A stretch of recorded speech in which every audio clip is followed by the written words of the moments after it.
요즘 손주 봐주느라 힘드시죠? 아침 일찍 집에 가서 저녁까지 하루 종일 봐주고 주말도 없이 돌봐주는데 자녀들은 당연하게 생각하는 건 아닌지, 그렇다고 돈 달라고 말하기도 어색하고 사실 어르신들도 힘드세요. 허리도 아프고 친구들 만날 시간도 없고 본인의 삶은 뒤로 미뤄지잖아요. 그런데 이제 2026년부터 손주를 돌봐주시는 조부모님들께 정부와 지자체에서 매달 최대 60만 원을 드립니다. 이 영상 끝까지 보시면 나도 받을 수 있는 돈인지, 어떻게 신청하는지, 어떤 조건이 필요한지 정확하게 아실 수 있습니다. 특히 신청 시 많은 분들이 놓치는 부분, 탈락하는 이유까지 다 말씀드릴게요. 먼저 손주 돌봄 수당은 부모가 일을 하거나 양육 공백이 있는 가정에서 조부모가 손주를 돌볼 때 그 시간을 공적 돌봄으로 인정해서 돈으로 지원해주는 제도입니다. 즉, 단순히 도와주는 걸 넘어서 돌봄 노동으로 인정해주는 정책입니다.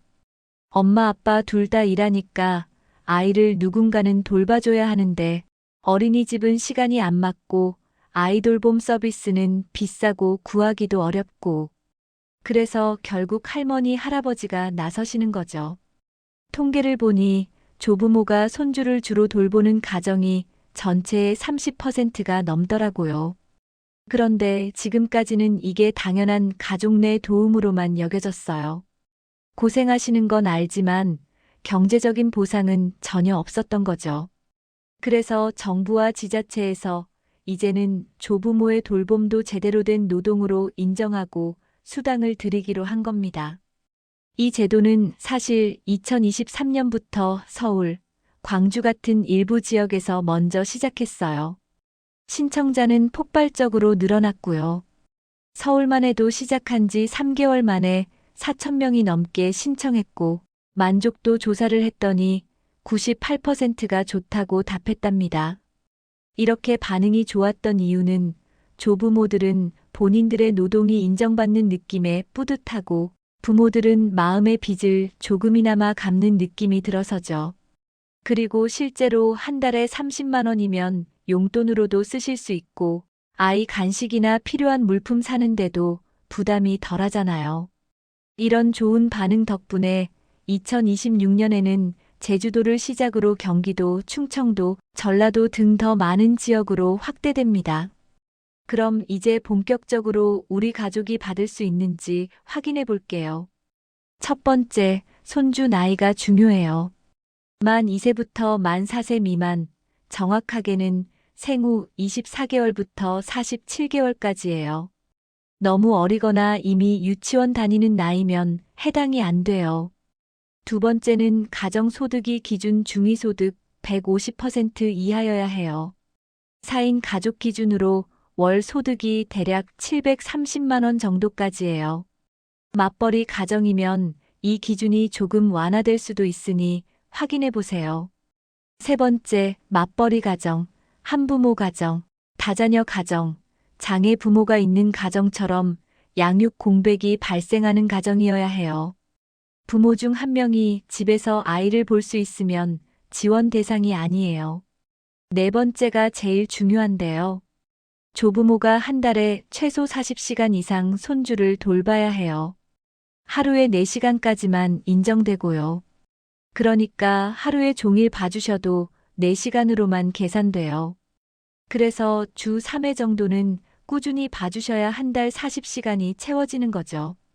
그리고 밤 10시 이후 야간 돌봄은 시간에 포함 안 됩니다. 다섯 번째, 반드시 4시간 이상의 돌봄 교육을 이수하셔야 해요. 아동 발달, 안전, 학대 예방 같은 내용을 배우는 건데 이건 필수예요. 수강하지 않으면 수당을 못 받으세요. 자, 그럼 얼마를 받을 수 있을까요?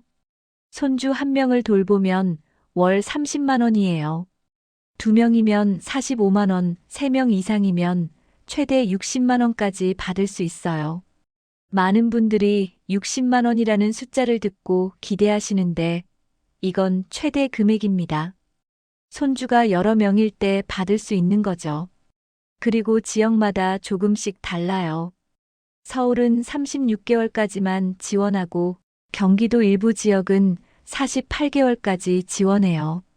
제주도도 2026년 1월부터 시작하는데 지역별로 신청 시기랑 조건이 다르니까 꼭 본인이 사는 지역 주민센터나 복지로 사이트에서 확인하셔야 해요. 필요한 서류는 신청서, 가족관계증명서, 소득증빙자료, 그리고 돌봄 시간 계획표예요. 여기서 돌봄 시간 계획표가 진짜 중요한데요. 언제, 어디서, 얼마나 돌보는지 구체적으로 적어야 나중에 문제가 안 생깁니다. 신청할 때는 아이의 부모님이 신청하는 거예요. 할머니, 할아버지가 직접 하시는 게 아니라 아이의 부모, 그러니까 아들, 딸이 신청하는 거니까 헷갈리지 마세요. 그리고 많은 분들이 탈락하는 경우는 첫 번째, 가끔씩만 봐주는 경우예요. 주말에만 봐주거나 부모님 일정 있을 때만 잠깐 맞는 건 돌봄으로 인정 안 돼요. 지속적이고 정기적으로 봐주셔야 해요. 두 번째, 이미 어린이집을 종일반으로 다니거나 아이돌봄 서비스를 이용하고 있는 경우예요. 그러면 조부모는 보조 역할로 보기 때문에 수당 대상이 아니에요. 세 번째, 양육 공백이 명확하지 않은 경우예요. 부모 중 한 명이 재택근무하면서 집에 있다거나 육아휴직 중이면 공백이 없다고 보는 거죠. 또 하나 중요한 게 있어요. 돌봄 일지를 매달 성실하게 작성하셔야 해요.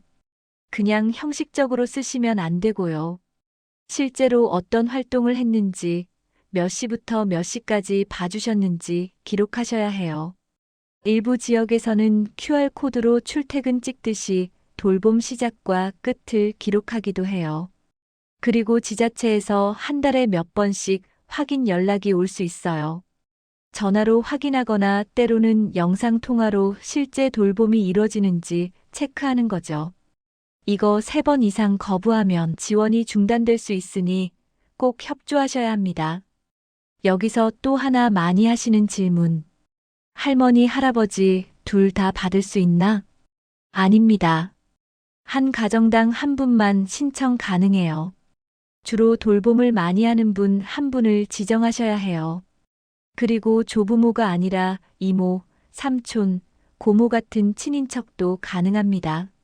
사촌 이내면 되는데 이것도 지역마다 조금씩 다르니까 꼭 확인해 보세요. 또 정부 아이돌봄 서비스랑 중복으로는 못 받으니 둘 중 하나만 선택하셔야 합니다. 사실 이 제도가 아직 전국에서 다 시행되는 것도 아니고 지역마다 조건도 달라요. 어떤 곳은 2026년 1월부터 시작하지만 어떤 곳은 하반기에나 시작할 예정이에요. 정부에서 전국 확대를 검토 중이긴 하지만 언제 될지는 아직 확정되지 않았어요. 그래서 본인이 사는 지역에서 시행하는지 언제부터 신청받는지 꼭 확인하셔야 해요. 그리고 교육 이수가 필수인데 이게 상반기, 하반기로 나눠서 진행되니까 교육 일정도 미리 체크하셔야 해요. 그래도 이 제도의 취지는 정말 좋아요. 지금까지 조부모의 돌봄은 당연한 거, 무료 봉사처럼 여겨졌잖아요. 하지만 이제는 정당한 노동으로 인정받고 경제적 보상도 받는 거예요. 아이들 부모도 조금이나마 마음의 빚을 덜 수 있고 조부모도 아이들과 더 많은 시간을 보낼 수 있어요. 가족 모두에게 좋은 제도인 거죠. 마지막으로 정리해 드릴게요. 2026년부터 일부 지역에서 손주돌봄 수당이 시행돼요. 만 2세부터 4세 미만 손주를 한 달에 40시간 이상 꾸준히 돌보시면 월 30만 원부터 최대 60만 원까지 받을 수 있어요. 소득 기준, 양육 공백, 돌봄 교육 이수가 필수 조건이고요. 신청은 부모가 주민센터나 복지로 사이트에서 하시면 되고 돌봄 일지는 꼭 성실하게 작성하셔야 해요. 이 내용이 여러분 가정에 조금이나마 도움이 되길 바라고요. 도움이 되었다면 구독, 좋아요도 부탁드립니다. 손주 키우느라 고생하시는 모든 할머니, 할아버지들 정말 존경하고 응원합니다. 오늘도 건강하고 행복한 하루 보내세요. 감사합니다.